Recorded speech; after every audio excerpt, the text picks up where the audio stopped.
Come volevasi dimostrare, nessun veneto fa parte del governo Renzi. La regione che lascia 21 miliardi di tasse a Roma e con 600.000 imprese mantiene l'Italia è stata trattata come periferia dell'impero.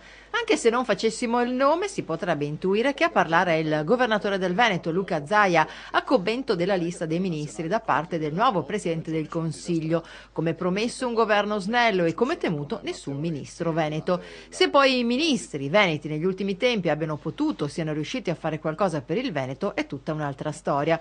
Nessun incarico è stato affidato a politici o tecnici della nostra regione, come invece aveva chiesto con forza Confindustria. Il presidente degli industriali, Roberto Zuccato, ha certamente augurato un buon lavoro a Renzi e al nuovo esecutivo, sottolineando però che l'Italia ha bisogno di un governo che inizi immediatamente a lavorare sulle questioni più urgenti: crisi economica, lavoro, lotta alla burocrazia e semplificazione.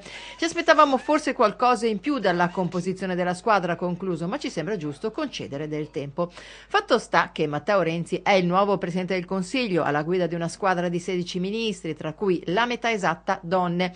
Esecutivo che, come tutti sanno, nasce sulle ceneri del governo Letta e che ne eredita sostanzialmente la stessa maggioranza, ma si ritrova con in più una certa apertura di credito da parte di Forza Italia, che ha comunque ribadito che resterà all'opposizione. E torna a casa anche il padovano Flavio Zanonato, già ex ministro allo sviluppo economico, che a Renzi era in viso già ben prima che all'orizzonte si profilasse la famosa staffetta con Letta.